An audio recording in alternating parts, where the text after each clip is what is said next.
புத்தாண்டு நல்வாழ்த்துக்கள். அதாவது நம்ம தமிழர்கள் தமிழ் புத்தாண்டை தான் நம்ம வந்து விசேஷமாக கொண்டாடணும் அப்படின்ற ஒரு அமைப்பில் வந்துட்டு இந்த தமிழ் புத்தாண்டு அப்படிங்கிறது வரக்கூடிய ஏப்ரல் 14 தொடங்க இருக்குது. நம்மளுடைய தமிழர்களுடைய ஒரு பண்பாட்டில், நம்மளுடைய கணித முறைகளில், நம்மளுடைய சாஸ்திர முறைகளில் முன்னோர்கள் வகுத்து கொடுத்தது எது அப்படின்னு கேட்டிங்கன்னா சித்திரை 1 தான் நமக்கு தமிழ் புத்தாண்டு. பிறக்க போகிற தமிழ் புத்தாண்டு இந்த சித்திரை 1 அப்படிங்கிறது விஸ்வாசு வருடம். அதாவது 60 வருடங்கள் தமிழருக்கு பிரபவ விவ சுக்ல பிரமோத்துத பிரம்மோத்பத்தி ஆங்கிரச ஸ்ரீமுக பவ யுவ தாது ஈஸ்வர வெகுதானியா அப்படின்ட்டு 60 வருடங்கள் தமிழ் வருடங்கள் கொடுக்கப்பட்டிருக்கு. அதில் 39வது வருடமானது விஸ்வாசு வருடம். இந்த வருடத்தை நோக்கி தான் நம்ம அடியெடுத்து வைக்கிறோம். நம்ம தமிழர்களுடைய கலாச்சாரப்படி பல்வேறு மதங்களும் பல்வேறு இனங்களும் பல்வேறு கலாச்சாரங்களும் இருந்தாலும் இந்த உலகத்தினுடைய ஆதி கர்த்தா, ஜோதிட சாஸ்திரத்தினுடைய ஆதி கர்த்தா அப்படிங்கிறவங்க தமிழர்கள் தான். அப்படிங்கிறதுல எல்லளவு கூட மாற்றம் இல்லை அப்படிங்கிறத நீங்கள் நல்லா புரிஞ்சுக்கணும். இந்த உலகத்துக்கு சாஸ்திரத்தையும் நாள்காட்டியும் வான சாஸ்திரத்தையும் தொகுத்து கொடுத்தவங்க யாருன்னு கேட்டால் நம்ம தமிழர்கள். நம்ம தமிழ் புத்தாண்டை நம்ம மற்றவங்களுக்கு கொடுத்துட்டு மற்றவங்களுடைய கேலண்டர் எடுத்து நம்ம பயன்படுத்திக்கிட்டோம். இது மிகப்பெரிய ஒரு தவறு. இந்த இடத்துல நம்மளுடைய தமிழ் புத்தாண்டை நம்ம பின்பற்றணும்னு சொல்லி ஒரு வேண்டுகோளை நம்ம வச்சுட்டு இந்த தமிழ் புத்தாண்டு எப்படி இருக்குது அப்படிங்கிற அமைப்பையும் தமிழ் புத்தாண்டு என்ன, தமிழ் புத்தாண்டுடைய சிறப்புகளையும் நம்ம வந்து பேசுவோம். நாள் என் செய்யும் வினைதான் என் செய்யும் என்னை நாடி வந்த கோள் என் செய்யும் கொடுங்கூற்று என் செய்யும் கூரேசர் இருந்தாலும் சிலம்பும் சதங்கையும் தண்டையும் சண்முன் தோளும் கடம்பும் என் கண்முன் வந்து தோன்றினேன். அதாவது நம்மளுடைய தமிழ் கடவுள் அப்படிங்கிறவர் முருகன் தாங்க. அகத்தியருக்கு தமிழை கற்றுக் கொடுத்தவர் யாருன்னு கேட்டிங்கன்னா முருகன் தாங்க. முருகன் தான் தமிழ் கடவுள். அதாவது அவருடைய பிறப்பு வேணால் நம்ம வந்து சிவன் பார்வதி அப்படி இப்படின்னு நம்ம சொல்லலாம். ஆனால் தமிழுக்கென்ற ஒரு கடவுள், தமிழினுடைய ஆதி கர்த்தா அப்படிங்கிறவங்க யாருன்னு கேட்டிங்கன்னா முருகன் தான். ஸோ அதனால் நம்ம முருகனை வணங்கி நம்ம இந்த பதிவை தொடர்வோம். சித்திரை 1 அப்படிங்கிறது ஏப்ரல் 14 ஆங்கில கணக்குப்படி. ஆங்கில கணக்கை தயவு செஞ்சு யாரும் எடுத்துக்க வேணாம். ஆங்கில நாள்காட்டி தவறானது தான். இது வந்து நம்ம சவால் விட்டே சொல்லலாம். ஒரு 15 நாட்கள் ஆங்கில நாட்காட்டியில் காணாமல் போய் அதை தேடி கண்டுபிடிச்சி அதுக்காக நாட்களை திருத்தின ஒரு வரலாறு நம்ம வரலாறு இருக்குது. நல்லா தெரிஞ்சுக்கோங்க. இன்னையிலேருந்து இன்னும் நூற்றுக்கணக்கான வருடங்களுக்கு கிரகணத்தை ஆதி காலத்திலே குறித்து வச்சுருக்காங்க நம்ம முன்னோர்கள். ஸோ அப்படிப்பட்ட நம்மளுடைய தமிழ் வருடப்பிறப்பான விஸ்வாச வருடப்பிறப்பு எப்படி நடக்குது அப்படின்னு பார்த்தீங்கன்னா, திங்கட்கிழமை அன்னைக்கு பிரதமை திதியில் சுவாதி நட்சத்திரத்தில் வஜ்ரம் நாமயோகத்தில் கௌளவ கரணத்தில் பிறக்க இருக்குது. இந்த சித்திரை 1 தாங்க கேரளாவில் ஐயப்பனுக்கு நடை திறப்பு முதல்ல நடக்கக்கூடிய நாள் அப்படின்னா சித்திரை விசு அப்படின்னு சொல்லுவாங்க. விசு அப்படின்னா சமப்படுத்துதல் அப்படின்னு பேர். சித்திரை விசு அப்படிங்கிறத கேரளாவில் விசேஷமாக கொண்டாடுறாங்க. ஏன்னா நம்மகிட்டேருந்து பிழிஞ்சு போன ஒரு மொழி வந்து மலையாளம் அப்படிங்கிறது. சரி, விஸ்வாசு வருடத்துக்கு நம்ம முன்னோர்கள் என்ன விளக்கம் கொடுத்துருக்காங்க அப்படின்னா, விஸ்வாசு அப்படின்ற சொல் வந்துட்டு நேர்மை, நீதி, செல்வம் அப்படின்னு உயர்ந்த ஒரு அர்த்தத்தை வச்சுருக்காங்க. நம்முடைய தமிழ் மொழிக்கு நம்ம தமிழ்லேயே அர்த்தங்கள் தேட வேண்டிய ஒரு காலகட்டம் வந்தாச்சு. சரி, இந்த விஸ்வாசு வருடம் அப்படிங்கிறது நேர்மை, நீதி, செல்வம் அப்படிங்கிற ஒரு அர்த்தத்தில் வருது இந்த சொல் அப்படிங்கிறது. இந்த விஸ்வாசு வருடத்துக்கு உண்டான பலன்களாக நம்ம முன்னோர்கள் என்ன சொல்லியிருக்காங்க அப்படின்னு பார்த்தீங்கன்னா, விஸ்வாசு வருடம் தன்னில் வேளாண்மை ஏறும், பசுமாடும் மாடும் பழிக்கும், சிசு நாசம், மறையோர்கள் வாழ்வார்கள், மாதவங்கள் மீறுமே, மற்றுலகில் உண்டு மலை அப்படின்னு சொல்லியிருக்காங்க. மற்றுலகில் உண்டு மலை அப்படின்னு முடிக்கிறாங்க. இதனுடைய அர்த்தம் என்னன்னு கேட்டிங்கன்னா, இந்த வருடம் விஸ்வாசு வருடம் அப்படிங்கிறது ஒவ்வொரு 60 வருடங்களுக்கு ஒரு முறை 39 ஆண்டாக பிறக்கக்கூடிய இந்த விஸ்வாசு வருடமானது வருகின்ற காலகட்டத்தில் எல்லாம் வேளாண்மை உயரும் அப்படின்னு சொல்லியிருக்காங்க. மாடும் பழிக்கும் அப்படின்னா நம்மளுடைய பசுமாடுகள் அப்படிங்கிறது நல்ல ஒரு முன்னேற்றத்தை அடையும். மாடு ஆடுகளுக்கு ஒரு நல்ல தீவனங்கள் கிடைத்து அதுவும் நல்ல செழித்து வரும். ஆதி காலத்தில் வந்து மாடை தான் செல்வமாக குறிப்பிட்டிருக்காங்க. இன்றைக்கி வந்து பணம் அப்படின்ற ரூபாய் தாள்களை நம்ம வந்து பணமாக குறிப்பிட்றோம். ஒரு முன்னோர்கள்லாம் வந்து மாடு எவ்வளோ இருக்குது, மாட்டினுடைய அந்த குப்பை வந்து வேஸ்ட்டெல்லாம் எங்கே ஒரு மனிதன் வந்து எங்கே சேகரிக்கிறானோ அதை போய் முதல்ல பார்ப்பாங்கங்க. அதை வச்சு தான் அவனுடைய செல்வம் என்னன்றதை குறிப்பிட்டு பொண்ணு கொடுக்குறதா இருக்கட்டும், பொண்ணு எடுக்கிறதா இருக்கட்டும், இதெல்லாம் நம்முடைய மரபில் இருந்து வந்த ஒரு விஷயம். ஸோ அப்போ இத்தனை மாடுகள் இருந்தால் தான் அவன் செல்வந்தன் அப்படின்ற ஒரு கான்செப்ட் வந்து முன்னோர்கள் நமக்கு காமிச்சிருக்காங்க. அப்படிப்பட்ட பசுமாடுகள் மாடும் பழிக்கும் அப்படின்ற ஒரு வார்த்தையை வந்து அங்கே குறிப்பிட்டிருக்காங்க. சிசு நாசம் அப்படின்ற வார்த்தையை சொல்கிறாங்க. மறையோர்கள் வாழ்வார்கள். மறையோர்கள்னால் யாருன்னு கேட்டிங்கன்னா சமுதாயத்தில் முக்கியமாக இருக்கக்கூடிய பெரியவங்க, மற்றவங்களுக்கு வழிகாட்டக்கூடியவங்க வாழ்வாங்க அப்படின்ற சொல்லியிருக்காங்க. மாதவங்கள் மீறுமே அப்படின்ற ஒரு வார்த்தையும் வருது. மாதவங்கள் மீறும் அப்படின்னா ஒழுக்கக்கேடான செயல்பாடுகளில் மனிதர்கள் நடக்க வேண்டிய காலகட்டங்கள் வரும். ஒழுக்கக்கேடுனா என்னங்க? இந்த விரல் தான் ஒழுக்கக்கேடு, இந்த ஒற்றை விரல் தான். இந்த விரலை வச்சு தான் நம்ம பட்டனை அமுக்கிறோம், காசு வாங்கிட்டு அமுக்கிறோம். இதுதான் மாதவங்கள் மீறுமே அப்படின்றது. ஸோ அந்த மாதிரிலாம் இல்லாமல் மனசாட்சிக்கு துரோகம் செய்யாமல் யார் நீதி பரிபாலனம் செய்வாங்க அப்படின்றத தெரிஞ்சு சரியான வாக்களித்து நல்ல தலைவனை தேர்ந்தெடுக்க வேண்டிய காலகட்டங்கள் அப்படிங்கிறத இங்கே மறைமுகமாக இந்த விசுவாச வருடத்தினுடைய வெண்பா பாடல் அப்படிங்கிறது நமக்கு சுட்டி காட்டுது. இந்த சித்திரை வருட பிறப்பானது மகர லக்னம்னு சொல்லக்கூடிய சர லக்னங்களில் விழுகுது. எப்படின்னு கேட்பீங்க? தமிழனுடைய கணக்குப்படி சூரியன் எப்போது கிழக்கு வானில் உதிக்கிறதோ அதுதான் லக்னம். ஸோ சித்திரை மாதம் 1ஆம் தேதியானது உதிக்கக்கூடிய நேரம் அப்படிங்கிறது கிழக்கு வானத்தில் சூரியன் உதிக்கக்கூடிய அந்த டைம் அப்படிங்கிறது 2:22 அதிகாலை மணி 2:22க்கே சூரியன் கிழக்கு வானத்தில் உதிச்சிடறாரு. அப்போ அது லக்னமாக போட்டுக்கணும், இந்த வருடத்தினுடைய பிறப்பு லக்னமாக போட்டுக்கணும். ஸோ அப்படி நம்ம போடும்போது மகர லக்னம் சர லக்னத்தில் விழுகுது. முன்னோர்கள் சித்திரை 1ஆம் தேதி அப்படிங்கிறத கண்டறிஞ்சு அந்த 1ஆம் தேதி தொடங்கக்கூடிய லக்னத்தை கண்டறிஞ்சு அதுக்கான பலன்களை பஞ்சாங்கங்களில் எழுத ஆரம்பிச்சிருக்காங்க.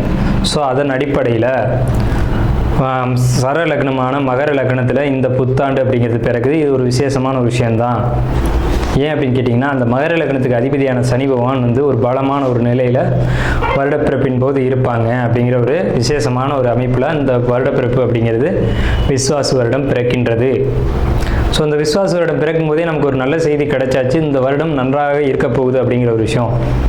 சரி, இதை சித்திரை மாதம் தான் நீங்கள் தமிழருடைய கலாச்சாரம் அப்படின்னு சொல்றீங்களே, இதுக்கு ஏதாவது ஆதாரம் இருக்கா அப்படின்னு கேட்டிங்கன்னா கண்டிப்பாக இருக்கிறது. புறநானூறு அப்படின்ற ஒரு தமிழ் இலக்கியம் இருக்குது. அதில் போய் தேடி பார்த்தீங்க அப்படின்னா தலைநாள் பூத்த பொன் இணர் வேங்கை அப்படின்ற சொல்லும், கனிவேங்கை நன்னாளே நாடி மலர்தலால் அப்படின்ற வார்த்தை வரும். அதாவது சித்திரை மாதத்தில் பூக்கள் அதிகமாக பூத்து குலுங்கும். அதனால தலைநாள் அப்படின்ற சொல்ல யூஸ் பண்ணுறாங்க. தலைநாள்னா முதல் மாதம் அப்படின்னு, தலை மாதம் கடை மாதம் அப்படின்னு பிரிக்கிறாங்க. கனிவேங்கை நாடி மலர்தலால், கனிவேங்கை நல்லான் நாடி மலர்தலால், அந்த பூக்கள் பூக்கிறதுனால அந்த கனிவேங்கை மாதம் அப்படிங்கிறதையும் தலைநாள் பூத்த பொன் இணர் வேங்கை அப்படின்ற சொல்லும் புறநானூறு அப்படின்ற இலக்கியத்தில் தமிழ் மாதம் முதல் மாதம் சித்திரை மாதம்ன்ற குறிப்பீடு அங்கே இருக்குது. சரிங்களா? வண்ண மலர்கள் பூத்து குலுங்கக்கூடிய ஒரு பொன்னான மலர்கள், பொன் போன்ற மலர்கள். இன்றைக்கும் கேரளாவில் ஒரு மஞ்சள் நிறத்தில் தங்க நிறத்தில் பூக்கக்கூடிய பூக்களை பறித்து அவங்க விசேஷத்துக்கு சித்திரை 1 அன்னைக்கு கொண்டாடுறாங்க. அவங்க தமிழ் பண்பாடை பின்பற்றுறாங்க அப்படின்றத இதை நீங்கள் தெரிஞ்சுக்கலாம். சரிங்களா? இப்போ இந்த சித்திரைக்கு அதிதேவதை யாருன்னு கேட்டிங்கன்னா மகாவிஷ்ணு. மகாவிஷ்ணு தான் காக்கக்கூடிய கடவுள் அப்படின்னு சொல்கிறாங்க. மகாவிஷ்ணு எங்கும் நிறைந்தவர் அப்படின்னு சொல்கிறாங்க. சரிங்க சார், சித்திரை மாதம் விசேஷங்களை கொண்டாடலாமா அப்படின்ற ஒரு கேள்வி வரும். 100% கொண்டாடலாம். ஏன்னு கேளுங்க. இதுக்கு உதாரணம் ராமர் தான். ராமர் பட்டாபிஷேகம் ஏற்ற மாதம் எதுன்னு கேட்டிங்கன்னா சித்திரை மாதங்க. அப்போது விலக்கப்பட்ட மாதங்கள் அல்ல, இது விசேஷத்துக்கு ஏற்றுக்கொள்ளப்பட்ட மாதம் எதுன்னு கேட்டிங்கன்னா சித்திரை மாதம்தான். பகவத்கீதையிலே ஒரு வார்த்தை வருது, ருதுக்களில் நான் வசந்த ருதுவாக இருக்கிறேன் அப்படின்னு கிருஷ்ணன் சொல்கிறார். நம்மளுடைய வாக்கியம்ல, இது பகவானுடைய சொல். அப்போ வசந்த ருது அப்படின்றது எதுன்னு கேட்டிங்கன்னா சித்திரை 1 தான் வசந்த ருதுனுடைய தொடக்கம். வசந்த காலம் அப்படிங்கிறது வெயில் காலம் அப்படின்னு தான் பேர், கோடை காலம் அப்படின்னு பேர். வசந்த காலமானது சித்திரை வைகாசி, இந்த 2 மாதத்தையும் வசந்த காலம் அப்படின்னு குறிப்பிடுறாங்க சமஸ்கிருதத்தில். அப்போ இந்த வசந்த காலம் எனக்கு பிடித்த ருது அப்படின்னு சொல்கிறாரு கிருஷ்ணர். ஸோ ராமர் பட்டாபிஷேகம் ஏற்றுக்கிட்ட நாட்கள் எது அப்படின்னு கேட்டிங்கன்னா சித்திரை மாதம். அப்போ சித்திரை மாதம் புது வீடு வாங்கலாம், புது வீடுக்கு கிரகப்பிரவேசம் பண்ணலாம், புது மனை எழுப்பலாம், மனை சம்பந்தப்பட்ட விஷயங்கள், மங்கள காரியங்கள், இது அவிட்ட நட்சத்திரம். அவிட்ட நட்சத்திரக்காரங்களுக்கு ஒரே ஒரு விஷயம் தான் சொல்லணும், என்னென்னா வாழ்க்கையில் என்னென்ன பார்க்கணுமோ எல்லாத்தையும் பார்த்தாச்சு. இந்த வருஷம் நல்லா இருக்குமா? விசுவாச வருடம் கண்டிப்பாக ரொம்ப சூப்பராக இருக்கும். என்ன சூப்பராக இருக்கும் அப்படின்னு கேட்டிங்கன்னா, பொருளாதாரம் தொழிலை பொறுத்த வரைக்கும் ரொம்ப சிறப்பாக இருக்குது. சகோதர வழி உறவுகள் நல்லா இருக்குது. சொத்து சேர்க்கை நல்லா இருக்குது. உறவுகளை பொறுத்த வரைக்கும் யாரையும் நம்ப வேண்டாம். அவிட்ட நட்சத்திரம். ஆறில் குரு ஊரில் பகைன்னு உங்களுக்கு தேவையில்லாத வம்பு வழக்கு வர வேண்டிய நேரம். ஸோ ஒரு பிரச்சனை வருதுன்னா அந்த இடத்த விட்டு காணாமல் போயிடுங்க. அடுத்த நாள் பார்த்துக்கலாம். உங்களை தேடி பிரச்சனைகள் வரும். அந்த வம்பில் மட்டும் மாட்டிக்காமல் பார்த்துக்கோங்க. மற்றபடி உங்களுக்கு நெகட்டிவாக சொல்லக்கூடியது அப்படிங்கிறது எதுவும் இல்லை. தொழிலில் சுணக்கம் ஏற்பட்டாலும் வெற்றி அடைவீங்க. தொழிலில் பிரம்மாண்டமாக விரிவுபடுத்தக்கூடிய காலகட்டம் இந்த காலகட்டம் தான். விஸ்வாச வருடம் 39வது தமிழ் வருடம் தான். இந்த மகர ராசி இது 10வது ராசி. இந்த மகர ராசிக்காரங்களுடைய கேரக்டர் எப்படி இருக்கும் அப்படின்னு கேட்டிங்கன்னா, உங்களுடைய கேரக்டரு முதலை நீர்லை வாழும், நிலத்திலை வாழும், எங்கே போட்டாலும் வாழக்கூடிய ஒரு தன்மை அப்படிங்கிறது இயற்கையிலே உண்டு. தொழில் போராட்டங்கள், தொழிலில் ஜெயிக்கக்கூடிய ஒரு அமைப்பு அப்படிங்கிறதெல்லாம் மகரத்துக்கு ரொம்ப ஈஸியான விஷயம். ஆனால் உழைப்பு அப்படிங்கிறத பொறுத்த வரைக்கும் தனக்கானதாக மட்டும் இருக்கின்ற சுயநலம் மகர ராசிக்கு எப்போவுமே உண்டு. அடுத்தவங்களுக்காக உழைக்காது. வேலை செய்யுது அப்படின்னா பொறுமையாக இருக்கும். தன்னுடைய தொழில் அப்படின்னா ஆர்ப்பாட்டமாக செய்யும். ஸோ இப்படிப்பட்ட ஒரு தன்மை. அதே மாதிரி ஒரு வேலையை பொறுமையாக நிதானமாக டப்பு நடிக்கக்கூடிய ஒரு தன்மை அப்படிங்கிறதுலாம் மகரத்திட்ட அதிகமாக உண்டு. பொறுமையாக இருக்க வேண்டிய இடத்துல பொறுமையாக இருக்கும். வேகமாக இருக்க வேண்டிய இடத்துல வேகமாக இருக்கும். கரெக்டாக டைமிங்கில் செய்யக்கூடிய விஷயம் அப்படிங்கிறது மகரத்திட்ட உண்டு. உட்கார்ந்த இடத்துல இருந்து எல்லார்ட்டையும் எல்லா காரியத்தையும் சாதிக்கக்கூடிய ஒரு தன்மை அப்படிங்கிறது மகரமான உங்களுக்கு இயல்பாகவே உண்டு. ஸோ உங்களுடைய குணம் அப்படின்றத பொறுத்த வரைக்கும் ரொம்ப நல்ல குணம் அல்லது ரொம்ப மோசமான குணம் அப்படின்லாம் சொல்ல முடியாது. நியூட்ரலான ஒரு குணம். தனக்கு பட்டதுதான் நியாயம் அப்படின்னு செய்யக்கூடிய ஒரு தன்மைகள் அப்படிங்கிறது உங்களுக்கு இயல்பாகவே இருக்கும்.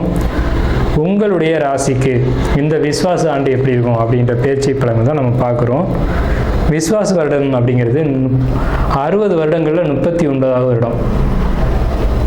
தமிழ் வருடங்கள் மொத்தம் 60 வருடங்கள் இருக்குது. பிரபவ, விபவ, சுக்ல, பிரம்மோத்வத, பிரம்மோத்பத்தி, ஆங்கிரச, ஸ்ரீமுக, பவ, யுவ, தாது, ஈஸ்வர, விகதான்யா அப்படின்னு சொல்லி இந்த வரிசையில் 39வது வருஷமாக வரக்கூடியது அப்படிங்கிறது விஸ்வாச வருடம்.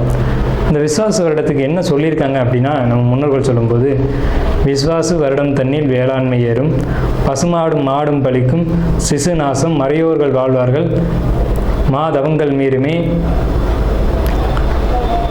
மற்றுலகில் உண்டு மலை அப்படின்னு சொல்லியிருக்காங்க. அதாவது இந்த விஸ்வாச வருடத்தில் வேளாண்மையும் பசுமாடுகளும் நல்லபடியாக செழித்து வளரும் அப்படின்றத சொல்லியிருக்காங்க. இந்த 60 வருடங்களில் சொல்லாத சிறப்பை இந்த விஸ்வாச வருடத்துக்கு தான் சொல்லியிருக்காங்க. அப்படின்னா சார் 12 ராசிக்குமே நல்ல பலன்கள் தானே இருக்குது அப்படின்னு நீங்கள் கேட்கலாம். ஆனால் கடந்த காலகட்டங்களை பொறுத்த வரைக்கும் நீங்கள் பட்ட கஷ்டங்கள், துன்பங்கள் இதெல்லாம் பார்க்கும்போது உங்களுக்கு குறிப்பிட்டு சொல்ல வேண்டிய விஷயங்கள் அப்படிங்கிறது நிறைய இருக்குது. ஸோ அந்த அடிப்படையில் நம்ம பலன்கள் எடுக்கும்போது உங்களுக்கு ராசி மகர ராசி, ராசிக்கு 2ஆம் இடத்து ராகு, ராசிக்கு 3ஆம் இடத்து சனி, ராசிக்கு 6ஆம் இடத்து குரு பகவான், ராசிக்கு 8ஆம் இடத்து கேது. இது என்ன சார் பண்ண போகுது? நம்ம அந்த கிரகத்தோட பார்வை இதெல்லாம் வேணாம். பலன் என்ன அப்படிங்கிறதுக்குள்ளே மட்டும் நம்ம போவோம்.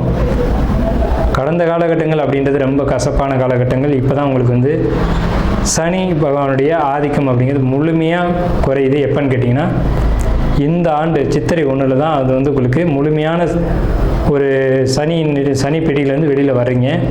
உங்களுடைய சுய ஜாதகம் வேறு, இந்த சனி பயிற்சி அப்படிங்கிறதுலாம் வேறு, ராகுகேது பயிற்சின்றதுலாம் வேறு, குரு பயிற்சின்றது வேறு. இருந்தாலும் உங்களுக்கு இந்த காலகட்டம் அப்படிங்கிறது பொற்காலம்தான். எந்த வகையில் அப்படின்னு கேட்டிங்கன்னா, உங்களுக்கு 2ஆம் இடத்து ராகு, 2ஆம் இடம் அப்படிங்கிறது தனவரவை சொல்லக்கூடிய இடம். அங்கே ராகு நின்று பிரம்மாண்டப்படுத்துகிறார் பொருளாதாரத்தை.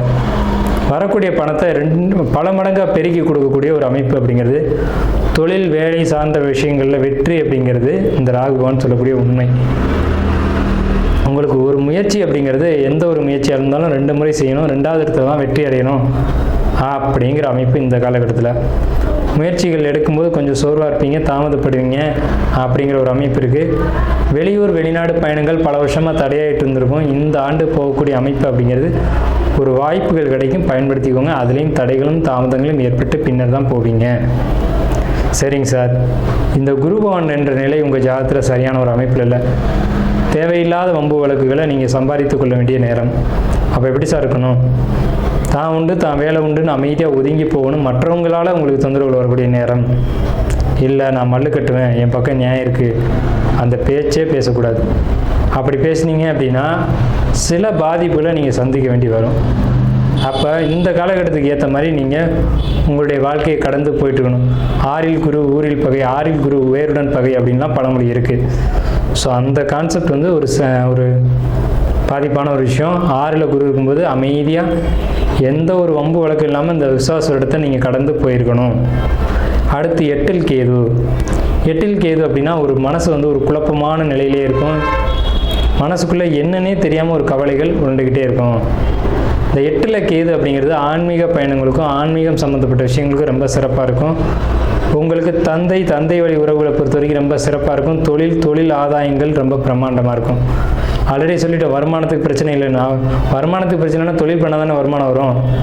தொழில் பெரிய அளவில் பண்ணக்கூடிய காலகட்டம் இதுதான். தொழிலை விரிவுபடுத்தக்கூடியது, தொழிலை பிரம்மாண்டப்படுத்தக்கூடிய காலகட்டம், தொழிலில் புதிய முயற்சிகள் செய்யக்கூடிய காலகட்டம். அதுக்கான தனவரவுகளும் அதுக்கான ஆதாயங்களும் இந்த காலகட்டத்தில் உங்களுக்கு கிடைக்கும். அதை பயன்படுத்தி வெற்றி அடைங்க அப்படிங்கிறத நம்ம சொல்கிறோம். 8ஆம் இடத்துக்கு எது என்ன செய்யும் அப்படின்னு நம்ம பார்க்கணுமா இல்லையா? 8ஆம் இடத்துக்கு எது வயிறு சம்பந்தப்பட்ட பாதிப்புகளை பெண்களுக்கு அதிகபட்சம் கொடுக்கும், ஆண்களுக்கும் இந்த பாதிப்புகளை ஏற்படுத்தும். குழந்தைக்குன்னு இயங்கிட்டு இருக்கக்கூடியவங்களுக்கு குழந்தைகள் தடை தாமதங்களை ஏற்படுத்தக்கூடிய காலகட்டம். அப்போ விஸ்வாச வருடத்தில் குழந்தை இல்லையா அப்படின்னு நீங்கள் கேட்டிங்கன்னா கண்டிப்பாக குழந்தை இருக்குது. இந்த விஸ்வாச வருடத்தினுடைய மத்தியம காலகட்டம்னு சொல்லக்கூடியது எதுன்னு கேட்டிங்கன்னா உங்களுக்கு புரட்டாசி, ஐப்பசி, கார்த்திகை இந்த மாதங்களில் கிடைக்கும். ஒன்று புரட்டாசிலேயோ அல்லது ஐப்பசிலேயோ கார்த்திகையிலேயோ மார்கழிக்குள்ளே கிடச்சிருக்கும் குழந்தை அமைப்பு. அப்படின்றத பொறுத்த வரைக்கும் எந்த மகர ராசிக்கு இடைப்பட்ட காலத்தில் குழந்தை அமைப்பு அப்படிங்கலாம் கிடைக்குது. முதல் குழந்தை உங்களுக்கு வந்து இந்த ஆண்டில் விசுவாச இடத்துல பிறக்குது அப்படின்னா உங்களுக்கு குழந்தைக்கான அமைப்பு அப்படிங்கிறது முதல் குழந்தை பெண் குழந்தையாக இருக்கும், அடுத்த ஆண் குழந்தையாக பிறக்கும் அப்படிங்கிற ஒரு கான்செப்ட் வந்து இருக்குது. ஸோ இந்த வகையில் பார்க்கும்போது உங்களுக்குள்ள ஒரு தேவையில்லாத மன அழுத்தங்கள் இருக்குது. அது தேவையற்றது, அதை ஒதுக்கி வச்சுருங்க. நல்ல ஒரு சந்தோஷமான மனநிலைக்குள்ளே வாங்க. உங்களுக்கு வாழ்க்கை வந்து ஒரு பிரகாசமான ஒரு நிலையை நோக்கி வந்தாச்சு. கணவன் மனைவி உறவை பொறுத்த வரைக்கும் கொஞ்சம் எப்போவுமே மகரத்துக்கு அந்த ஒரு அமைப்பு அப்படிங்கிறது விட்டு கொடுத்து போகணும் அப்படின்ற ஒரு தன்மை தான். விட்டு கொடுத்து போங்க, எல்லாமே சிறப்பாக இருக்கும். யார் சம்பாதித்தாலும் யார் கை மேலோங்கி இருந்தாலும் மகரம் அடிபணிந்து போகிறது தான் நல்லது. ஆனால் மகரம் அடிபணிந்து போகாது அப்படிங்கிறது தான் இங்கே ஒரு சிரமமான விஷயம். ஸோ விட்டு கொடுத்து போங்க, எல்லாமே சிறப்பாக இருக்கும். உங்களுக்கு இந்த பகை அப்படின்ற ஒரு விஷயம் மட்டும் நம்ம எச்சரிக்கையாக இருங்க. பகை ஏற்படாமல் பார்த்துக்கோங்க. பகை வரும்போது விலகி இருங்கள், அந்த இடத்துல இருக்காதீங்க. ஒரு பிரச்சனை வருதுன்னு தெரிஞ்சு அந்த இடத்த விட்டு ஒதுங்கிடுங்க. பிரச்சனை வர்றதுக்கான காரணக்கர்த்தா நம்ம கூட இருக்கலாம், நம்மளை கூப்பிட்டு கூட உங்களுக்கலாம். ஒதுங்கி போயிட்டோம்னா அடுத்த நாள் பார்த்துக்கலாம் அந்த பிரச்சனையை அப்படின்ற சிந்தனையோடு அந்த இடத்த விட்டு நகர்ந்துருங்க. ஒரு வம்பு வழக்குக்குள்ளே போய் சிக்கிறாதீங்க. அடியன் வந்து ரொம்ப பணிவோடு ஒரு விஷயத்தை மட்டும் நான் உங்கள்கிட்ட கேட்டுக்கிறேன், சரிங்களா? இந்த குருவை பார்த்து தான் நான் பயப்படுறேன். ஸோ உங்களுக்கு எல்லாமே பாசிட்டிவாக இருக்குது. புதிய வீடு கட்டக்கூடிய அமைப்பு, குழந்தை பெறக்கூடிய அமைப்பு, ஆலய வழிபாட்டுக்கான அமைப்பு, நீங்கள் ஆசைப்பட்ட அனைத்தும் நிறைவேறக்கூடிய காலகட்டம் உங்கள் வாழ்நாளில். இது ஒரு மைல்கல்லாக இருக்கும் இந்த விசுவாச வருடம் அப்படிங்கிறது. பார்த்துக்கோங்க. நல்ல வீடு கட்டணும் அப்படின்னு வாழ்க்கையில் எல்லாருக்குமே ஒரு லட்சியம் இருக்கும். நல்ல வாகனம் வாங்கணுன்ற லட்சியம் எல்லாருக்குமே இருக்கும். இயற்கையில் 12 ராசிக்குமே இருக்கும். அதில் மகர ராசிக்கு அந்த எண்ணங்கள் ஈடேறி அந்த எண்ணங்கள் வெற்றி அடையக்கூடிய காலகட்டம் இதுதான். இந்த காலகட்டத்தை மிஸ் பண்ணாதீங்க. இந்த விசுவாச இடத்துல எல்லா வளங்களும் எல்லா செல்வ நலங்களும் உங்களுக்கு கிடைக்கும். அதை பயன்படுத்தி வெற்றி அடைங்க. பகை வராமல் மட்டும் பார்த்து கொள்ளுங்கள். அடியேன் மீண்டும் கேட்டுக்கிறேன்.